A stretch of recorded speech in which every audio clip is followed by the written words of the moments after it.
அனைவருக்கும் வணக்கம். நான் கொடைப்பண்பு என்ற தலைப்பில் பேச வந்துள்ளேன். கொடை என்பது மாந்தரை உயர்ந்த நிலைக்கு செல்லும் பண்பாகும். அன்புள்ளம் கொண்டோர் அக்கறையோடு மானத்தை காக்க ஆணைத்தானமும், மனநிலை போக்க கல்வித்தானமும், உயிரை காக்க இரத்த தானமும் செய்வதும் பெரும் கொடையாகும். நாம் கொடையாக கொடுக்கும் சிறு உதவியும் பிறருக்கு பெரும் நம்பிக்கையை தரக்கூடியது.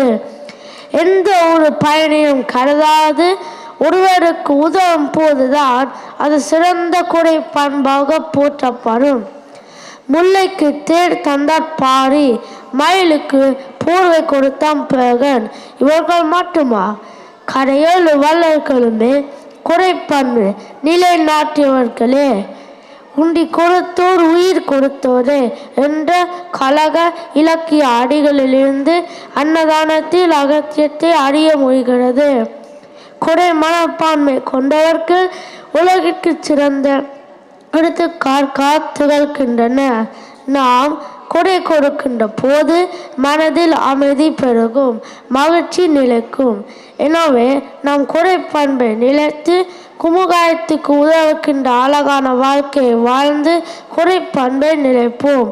குமுகாயத்தின் எடுத்துக்காட்காய் திகழ்வோம். வாடி நிற்கும் வலியவள் நிலையறிந்து நாடி வந்து ஈவதே நட்பண்பு. நன்றி, வணக்கம்.